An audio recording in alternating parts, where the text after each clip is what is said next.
Well, good morning, everyone. Good morning.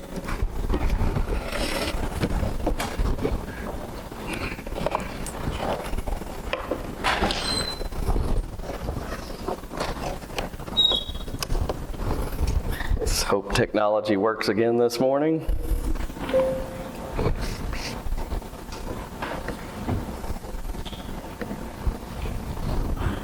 Nope.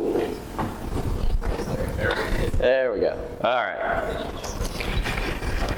So, Guy already mentioned that, I'm hearing a lot of "that's not fair" as we go around, which is, I guess you could say, part of my hope is that you start looking at things. And as I said, by the end of the week, I hope that you may see the "that's not fair" in a little bit different light. So a lesson series wouldn't be complete at the Abrahamic Faith Gathering without talking about Abraham, right? I'm only going to focus on a small portion of Abraham's life. You could start off with the fact that God asked him to leave his family and homeland to travel to Canaan. Leaving everything that you know, including your family, is bad enough. Never mind the fact that, how old was Abraham at this time? He was 75 years old. I'm not even there yet, and I wouldn't want to uproot and move at this point in my life. But Abraham listened and did just that.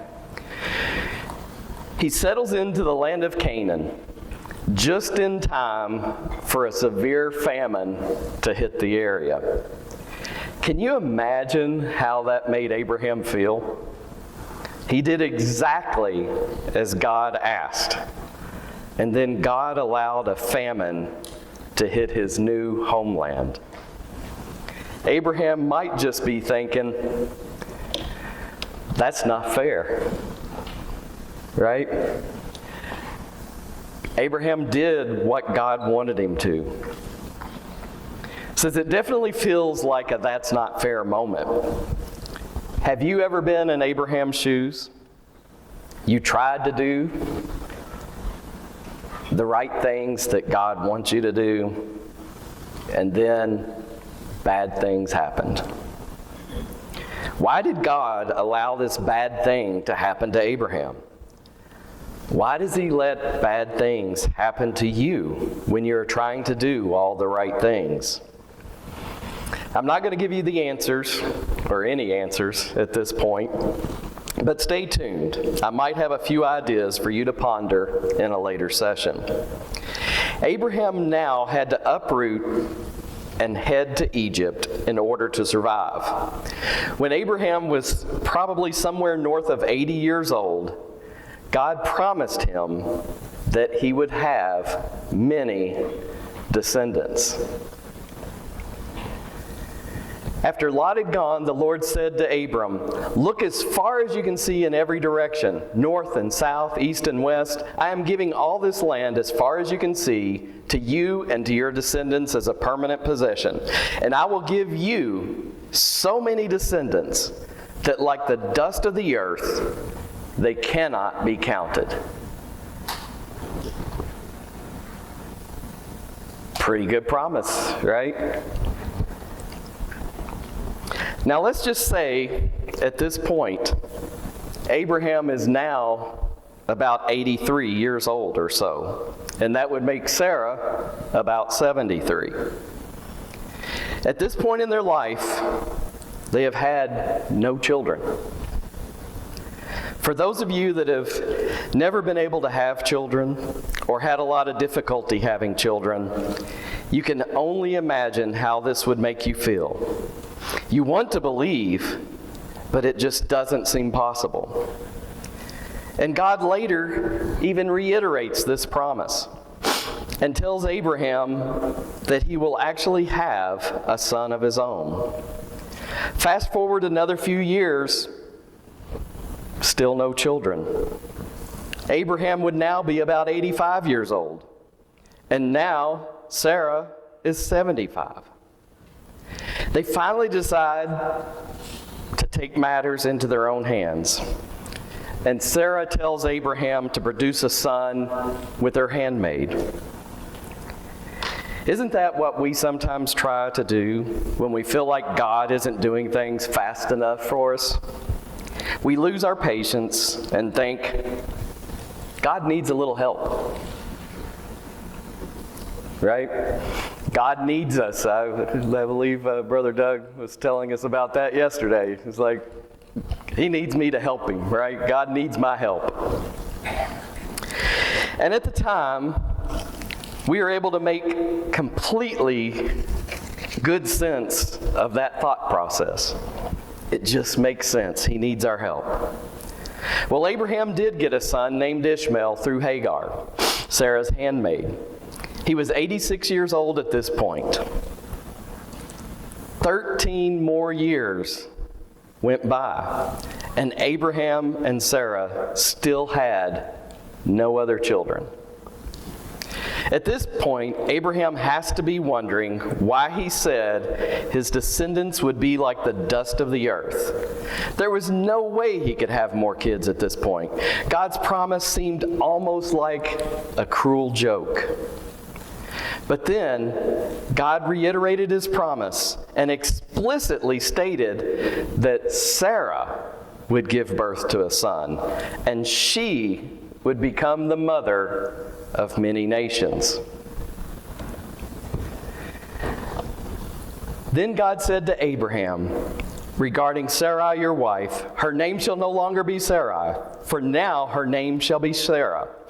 And I will bless her and give you a son from her. Yes, I will bless her richly, and she will become the mother of many nations. Kings of nations will be among her descendants. Then Abraham bowed down to the ground, but he laughed to himself in disbelief. How could I become a father at the age of 100? How can Sarah have a baby when she is already 90 years old? So Abraham said to God, God, I got this. I can help you out here. Says, may Ishmael live under your special blessing. But God said, no, it's not my plan. Sarah, your wife, will give birth to a son for you. You will name him Isaac, and I will confirm my covenant with him and his descendants as an everlasting covenant. Later, God again reiterated the same promise. And Sarah overheard this, and she laughed at the idea and said, how could a worn-out old woman like me enjoy such pleasure, especially when my master, my husband, is also so old?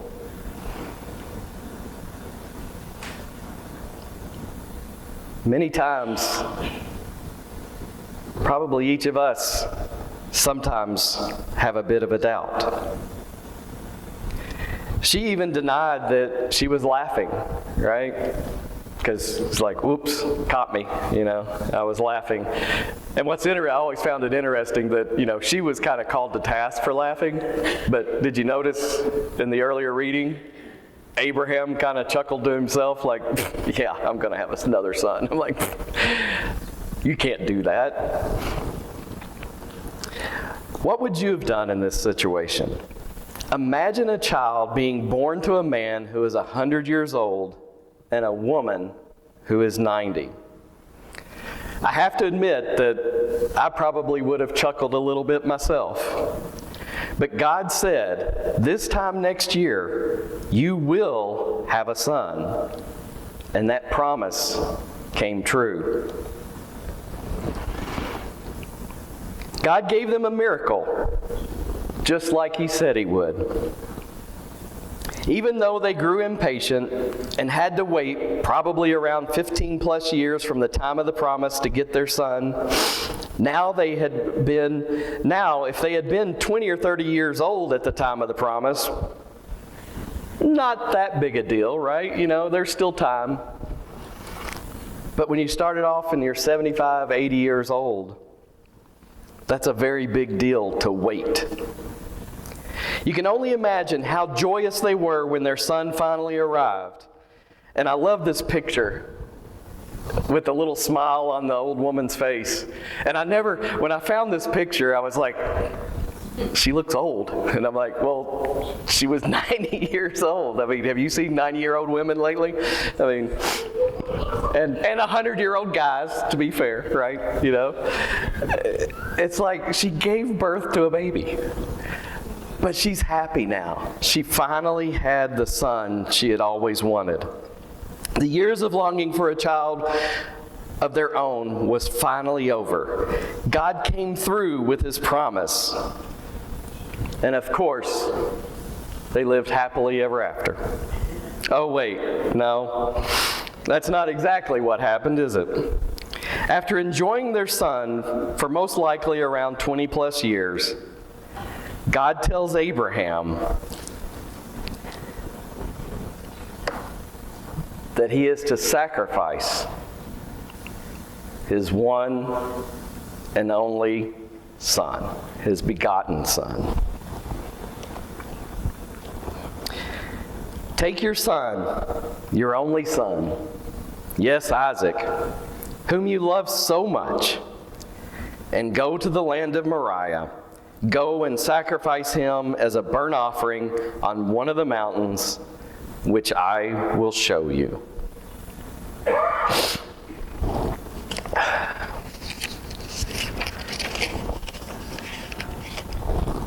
So the son he had waited for his whole life was now to be sacrificed upon a mountain.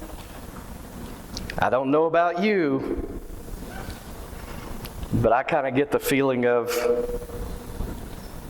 that's not fair, right? Put yourself in their shoes. This is a double or triple that's not fair moment if there ever was one. How can we understand why God would tell Abraham to sacrifice his son? The one he waited for his entire life. Sometimes the situations that God puts us in or allows us to get into are hard to understand. In fact, we might not ever understand them this side of the kingdom. How would you have responded if you were Abraham? I'm almost certain that I would have begged God to not have to do it.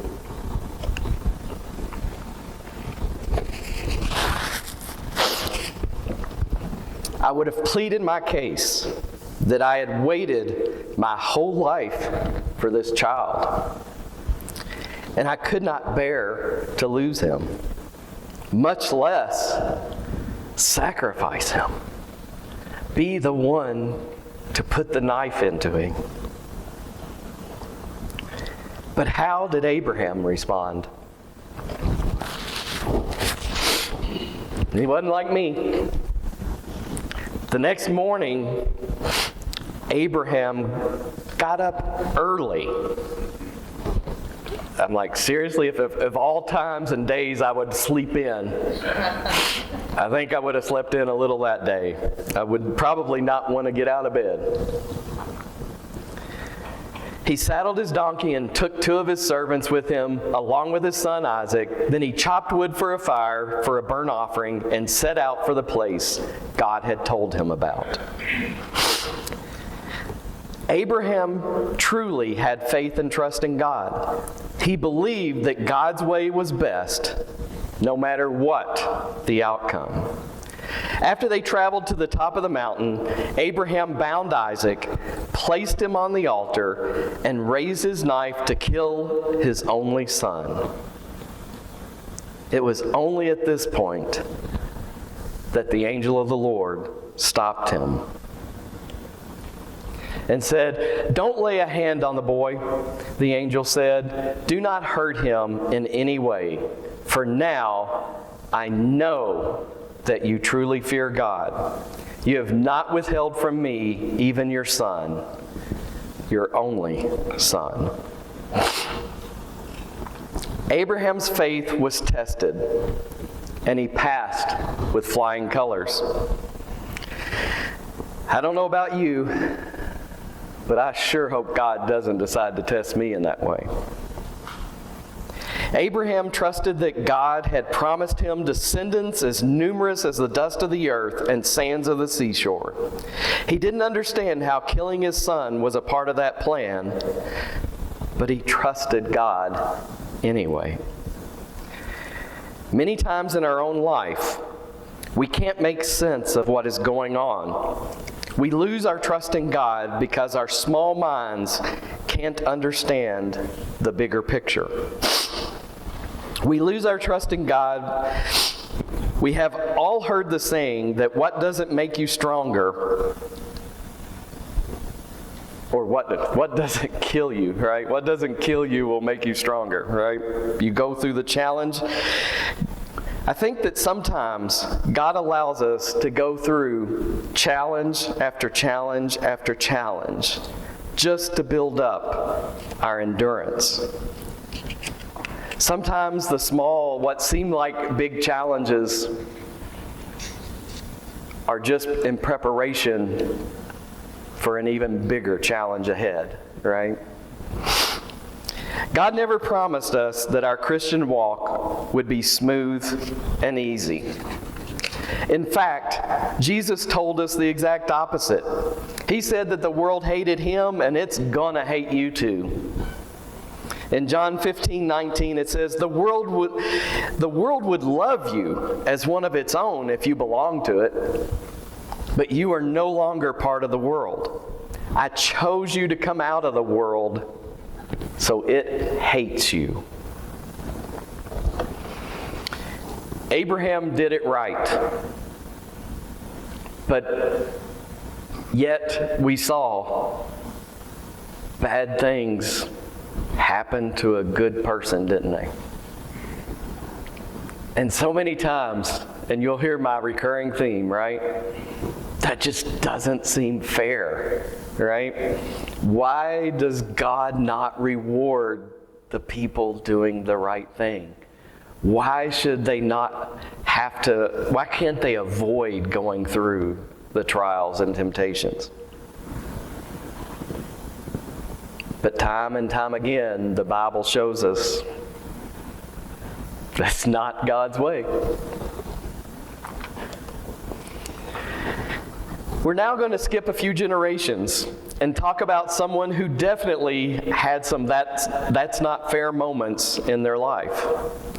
If you have a good memory, you might remember that I referenced one such moment of this individual in my sermon at the gathering. And I'm going to hit on it again today, and maybe it'll, jog your memory back to the sermon from last year. Jacob loved Joseph more than any of his other children because Joseph had been born to him in his old age. So one day, Jacob had a special gift made for Joseph, a beautiful robe. Just the introduction here is not really good. Parents, you're not supposed to love one of your children more than the others. But here we are told that Jacob did just that. He had Joseph in his old age, just like Abraham had Isaac. Out of all the children, Joseph got a fancy and colorful handmade coat from his father. One that was bright and colorful and made him stand out from everyone else. What do you think the other siblings thought about this? Any of you all ever been jealous of your siblings? If you were one of his brothers or sisters, how would you feel? It truly doesn't seem fair to the other siblings that Jacob loved Joseph more than the others. And sure enough, we're told that his brothers hated Joseph because their father loved him more than the rest of them. They couldn't say a kind word to him. Well, I can't say as I blame them, but should they really hate Joseph? Isn't it really Jacob's fault? Hate's a very strong word, but they truly despise the fact that Joseph garnered all their father's favor. Typically, in this time period, the oldest son was the favored child and would receive the bigger portion of the inheritance. I can't help but think that they believed that Joseph just might take the bigger share in their family because of how much Jacob loved him. Well, their love for Joseph didn't get any better with age. It says one night Joseph had a dream, and when he told his brothers about it, they hated him even more.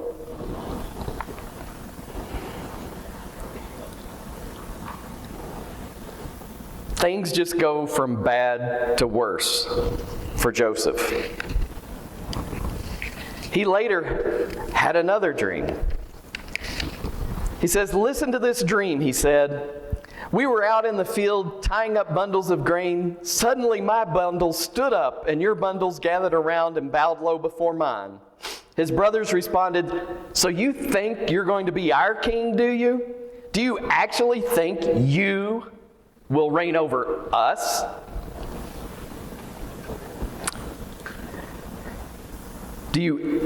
And they hated him all the more because of his dreams and the way that he talked about them. I've heard different people state that Joseph acted like a little brat and was taunting his brothers with these dreams. I'm not sure that I actually believe it went down that way. When you look at every other action in Joseph's life, he did the right things. I think he was just telling them the dreams and hoping that others might help him with the understanding of them. Of course, they got the message loud and clear. And if they weren't crystal clear at this point, they were after he told them about yet another dream. Soon Joseph had another dream, and again he told his brothers about it. "Listen, I've had another dream," he said. "The sun, moon, and 11 stars bowed low before me." Probably not going to go over well. This time, he told the dream to his father as well as to his brothers. But his father scolded him. "What kind of a dream is that?" he asked. "Will your mother and I and your brothers actually come and bow to the ground before you?" But while his brothers were jealous of Joseph, his father wondered what the dreams meant.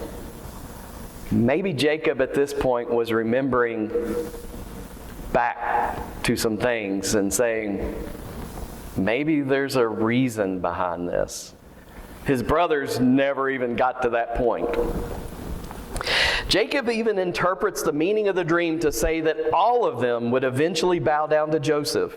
This seemed like a highly improbable event, but it was one that his brothers wanted to put a stop to sooner rather than later. Joseph was sent by Jacob to go check on his brothers, who were 40 plus miles away grazing with their sheep.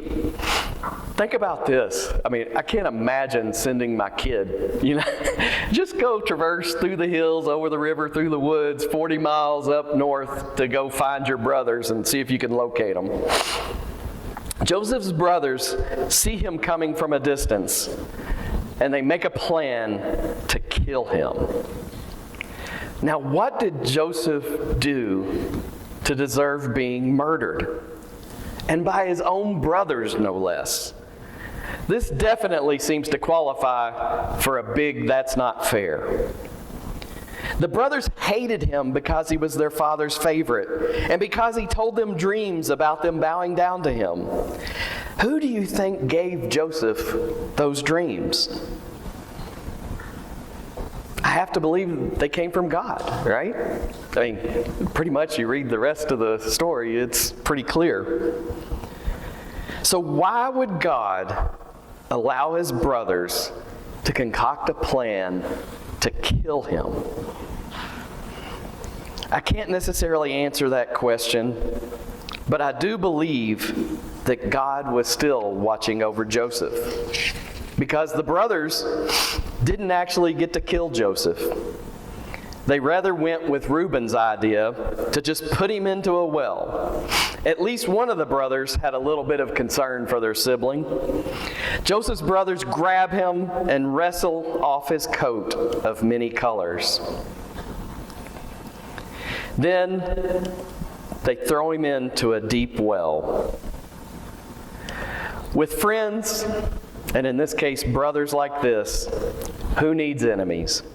They really hated their younger brother. Now things are definitely bad for Joseph, being put down into a well. But maybe, just maybe, God was watching out for him at least a little bit, in that he didn't allow him to be killed. Still, it seems just a little bit unfair for one of Abraham's descendants to have to go through this.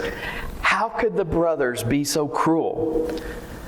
Well, it's been that way since the first two brothers, Cain and Abel. Some things never change. Well, if being in a hole wasn't bad enough, now the brothers come up with another brilliant idea. They're going to sell Joseph to the Ishmaelite traders. They sell him for 20 pieces of silver, and he is taken to Egypt. Then the brothers killed a young goat and dipped Joseph's robe in its blood. They sent the beautiful robe to their father with this message: "Look at what we found. Doesn't this robe belong to your son?" Their father recognized it immediately. "Yes," he said, "it is my son's robe. A wild animal must have eaten him." Joseph has clearly been torn to pieces. They kill a goat and dip Joseph's robe in the blood. It's not enough that they initially wanted to kill him and then sold him into slavery, but now they have to find a way to deceive their own father. They return to Jacob to show him the blood-stained robe. Jacob assumes that he must have been torn to pieces by a wild animal.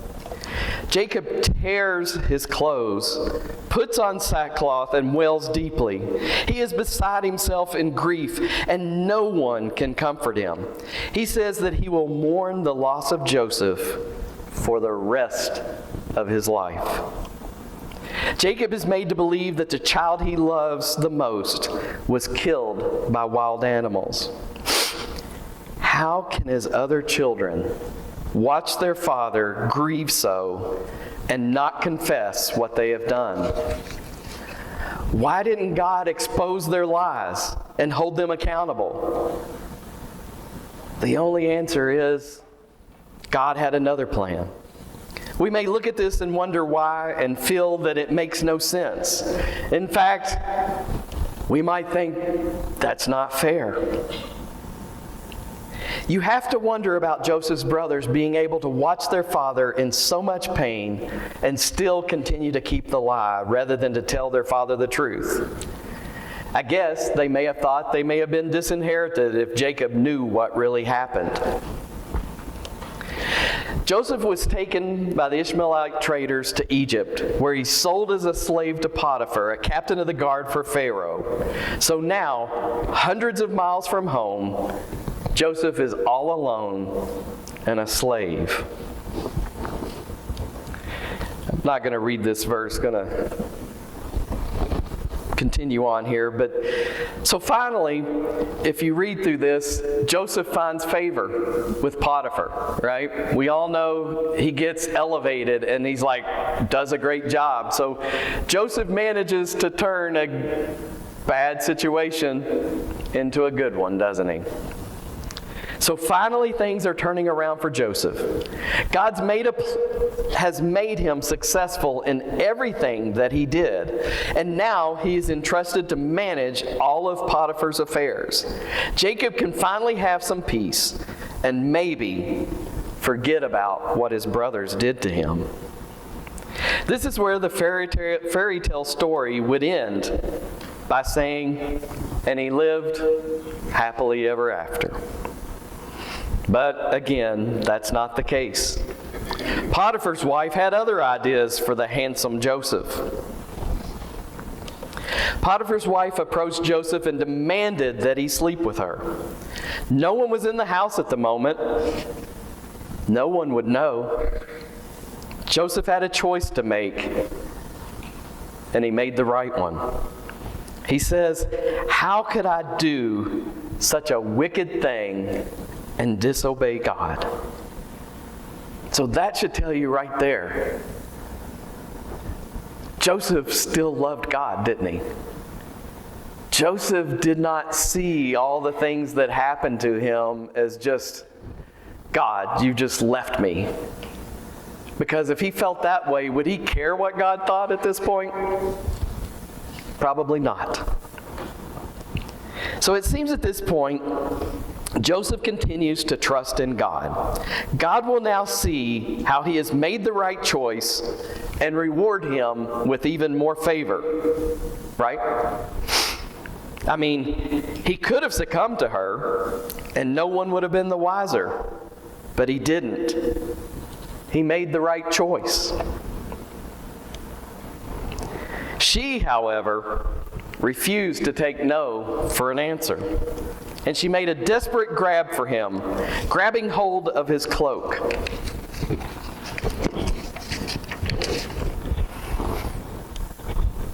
He immediately turned and ran away, but Potiphar's wife held onto his cloak. Joseph was able to wrestle free from it and leave it behind.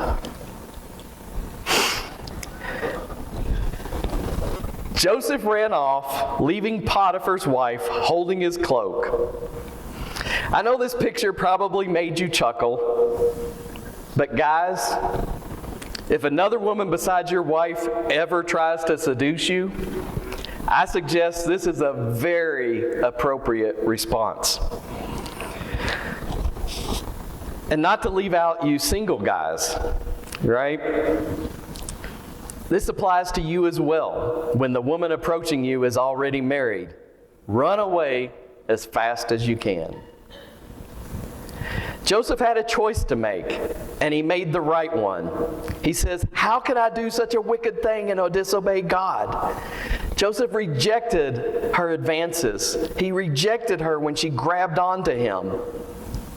It seems at this point, Joseph continues to do the right things and trust in God in everything that he does. God will now see, of course, that he's made the right choice and reward him with even more favor, right? I mean, he could have succumbed to her advances and no one would have been the wiser. But no, that's not what happened. When Potiphar returned, his wife showed him Joseph's cloak. "That Hebrew slave of yours tried to seduce me. I screamed and he ran off, leaving his cloak behind." How could she lie like that? Surely God would intervene and set things straight, right? Unfortunately not. Potiphar was furious. He immediately gave orders for Joseph to be arrested and thrown into prison. You ever feel that way? You do the right things and bad things happen. Jacob did everything right, and yet he winds up being thrown into prison. How can this possibly make sense? Why is it that God allowed things to go down this way? Doesn't God appreciate that Joseph made the right choice? Should good behavior be rewarded? At the very least, you would hope you wouldn't get punished for it, right? You do the right thing and you at least, you'd think you'd get an attaboy. First, his brothers had betrayed him. Now he had been unfairly imprisoned. Life seemed very unfair for Joseph. But he knew that God was still with him, and he was not alone. God did watch over Joseph while he was in prison and made him, again, a favorite of the prison warden. So I guess that's a little good, right? If you're going to be in prison, at least be the warden's favorite. First, his brothers had betrayed him. Wait, skipped a. So while Joseph was in prison, two more guests arrived. The Pharaoh's cupbearer and the bread maker. While they were each given a dream, which Joseph was able to interpret, the cupbearer had a positive interpretation, whereby Joseph told him that in 3 days he would be released and return to being the cupbearer for Pharaoh. And Joseph asked him a simple little request. He said, "Please mention me to Pharaoh so that he might release me." After hearing the cupbearer's dream, the bread maker was optimistic. Unfortunately for him, his dream interpretation was not quite as good. He was told that in 3 days, he would be impaled on a pole, and the birds would peck away at his flesh. Ouch. Joseph's interpretations came true exactly as he said. The cupbearer was released and the bread maker was killed. Joseph, I'm sure, held out hope that the cupbearer would live up to his end of the bargain and mention him to Pharaoh. Well, guess what? That didn't happen. For 2 more years, Joseph sat in prison. Finally, after Pharaoh had a dream he didn't understand, the cupbearer then remembered Joseph and told the Pharaoh about him. 2 years. Why did God make Joseph wait 2 more years? Couldn't he have made Pharaoh have the dream a little sooner? Do you think Joseph may have thought that was unfair? Was he frustrated with God over his situation? Would you be? But again, Joseph was able to interpret the dream of Pharaoh. Pharaoh found favor in Joseph, and Joseph was put in charge. Pharaoh said, "I hereby put you in charge of the entire land of Egypt." Not bad for a little country boy, is it? Joseph was able to interpret Pharaoh's dream and was rewarded for it. Finally, you do something good happened to him. Pharaoh put him in charge of all of Egypt, so now Joseph was second in command only to Pharaoh. That's a big step up from prison for sure, and I seriously doubt that Joseph had any idea how well things would end up for him. While he was sitting in prison for 2 years, just hoping that the cupbearer would help him out. Do you think he ever started to develop doubts? What would you have done in this situation? We may not have ever been put in prison, but how do we respond when other bad things happen to us? Do we sit back and say, "That's not fair"? Do we begin to doubt that God has a plan for us? I would be shocked if anyone here has not had a moment like that at least once in their life. But it all worked out. Joseph ended up being in charge. He stocked up on food for 7 years, and when the 7 years of famine hit, they were prepared. With Joseph in charge, Egypt was prepared for the 7 years of famine predicted in Pharaoh's dream. Joseph's family was running out of food and had to go to Egypt to buy from Pharaoh. Joseph now, he had his chance. Joseph had a little fun when his brothers showed up. Would anyone else do otherwise if they were in that situation? If your brothers had thrown you into a well, sold you into slavery, poking a little fun at them would probably be maybe the least of my thoughts, especially, right? He had a little fun at his brother's expense, but ultimately sent for his entire family to come to live in Egypt and made sure that they had all the food that they needed. Joseph had the opportunity to get back at his brothers for what they had done to him. He had the power to demand whatever he wanted from them and could easily have gained his revenge. Albeit he did have a little fun with them and made them squirm a bit, he ultimately forgave them. And he even said, it wasn't them that sent him to Egypt, but rather it was God. Joseph realized that what happened to him was all a part of God's plan. Just think if he had given up when things didn't go his way. What if he had decided to curse God for all that happened to him? He would have missed out on the wonderful blessings that God had in store for him. It may not have been the path that Joseph would have chosen, but God knew what he was doing. We too should trust that God is there for us, even when things aren't going like we would desire. All right, I can race to the end here. Moses. We think about Moses. What's some possible not fair moments for Moses? Moses was supposed to be killed at birth along with the other Hebrew male children. Well, there's a start, right? You know, like, God, really? I mean, you're going to have your children, your male children, killed? I'm like, where's Abraham's descendants going to multiply if you have no male children, right? But that didn't happen to Moses. He was saved. Along with, if you know the story, you know, most of the other male children didn't die either. That definitely seems unfair, but we know that God prevented that from happening.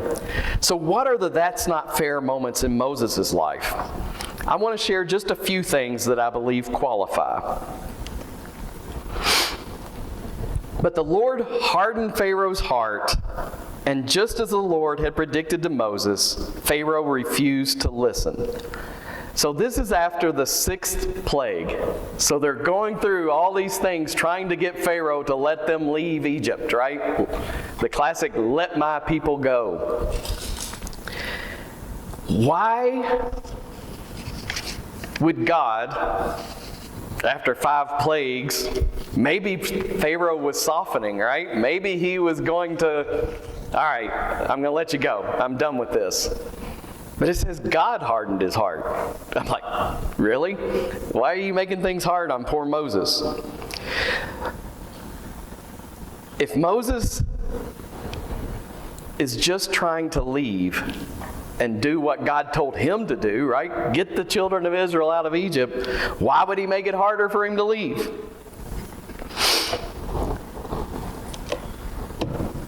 Doesn't seem fair, right? Why would Moses not think, like, seriously, God, I didn't want to do this in the first place, right? You finally coerced me into coming here, and now you're making it harder on me? Why did God do this? We don't know the answer for certain, but we do know that God had a plan, and he was executing it in the exact way that he wanted. Moses and the Israelites would have probably been happy to leave after the first plague, or better yet, even before. But there's still more plagues to come.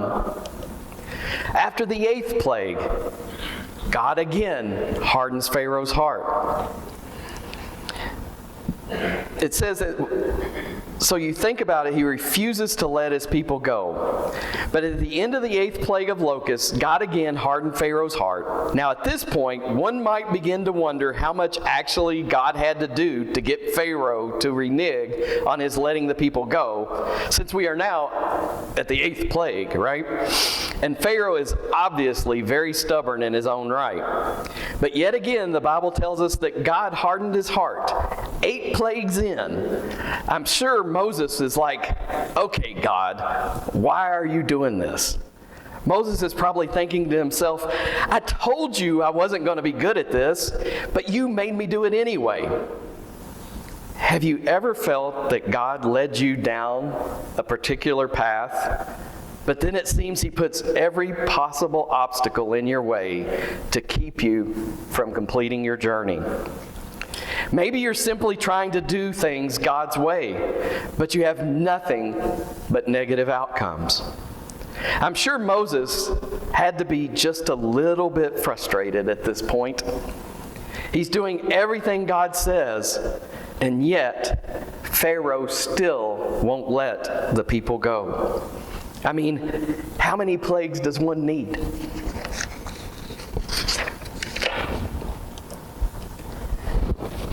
After, again, another plague, God hardened Pharaoh's heart again, right? Then again, a 10th plague. Finally, the 10th time was the charm. I'm sure Moses is finally getting a little relief, but not only do they get to leave, but they get all kinds of parting gifts as well. The Egyptians had finally had enough, and now everything was going to be sunshine and roses for Moses and the Israelites, right? Well, that's Keith's version. Moses kept going back to Pharaoh again and again, probably at the risk of his own life, or at least I am sure he thought so. Have you ever had trial after trial, and then finally a ray of hope shines through? But then, once again, God hardens Pharaoh's heart. He's going to have him chase after him. I'm like, put yourself in the shoes of Moses at this point. Just when he thought everything was finally going well, things go from bad to worse. The children of Israel were now trapped between the Red Sea and the Egyptian army. Sometimes it's hard to understand why God does what He does. But in this case, He at least clued Moses in on the plan. And He tells him, it's all in my plan, Moses. Trust me, I got this. Unfortunately, though, the Israelites didn't know the plan. Just imagine over 600,000 people. That's a lot of people. Trapped between a large body of water and the Egyptian army closing in on the other side. What would you do? I'd say that I would like to say that I would trust that God had a plan and pray that everything would work out. But in reality, I kind of suspect I would do what they did. They said, they looked up, they panicked. Why did you bring us out here to die in the wilderness? Weren't there enough graves for us in Egypt? What have you done to us? Why did you make us leave Egypt? Didn't we tell you this would happen? We said, leave us alone. Let us be slaves to the Egyptians. It's better to be a slave in Egypt than a corpse in the wilderness. This was only the first of many murmurings that Moses would have to deal with. And to be fair, they didn't know the plan, and they thought they were about to be slaughtered by the Egyptians. I think sometimes we get to the point as well when life's challenges are getting to us and we don't understand God's plan for our future. It's hard to have trust when things seem to always be going against you. But God didn't make them wait long. God had Moses hold up his staff and part the Red Sea, and the children of Israel walked across on dry ground. There had to be a little shock and awe among the people at that point, maybe some massive sighs of relief, and that now they had a way to escape as they quickly crossed over to the other side. But that only lasted a short while because the Egyptians caught up to them, and they too started racing their chariots across the dry ground. Well, that's just great. Just when we thought we would be safe again. But again, God had a plan. He ultimately destroyed all the Egyptian army by closing the water over them. And God did just that. And then Moses and the Israelites, lived happily ever after. Yeah, didn't happen this time either. The people continued to complain about their situation. I'm thirsty. I'm hungry. I'm tired of this manna. After all that Moses had been through, we know he finally messed up by acting out in anger and striking the rock when he was supposed to speak to the rock. This cost him dearly as he was not allowed to enter into the promised land. I don't think I could be personally too judgmental on Moses. How many times have we ourselves gotten frustrated with the way our life is going, or even with some of our own brothers and sisters? God's people aren't much different today than they were back then. We're still human. We still do things we shouldn't. But God never gave up on His people, and neither should we.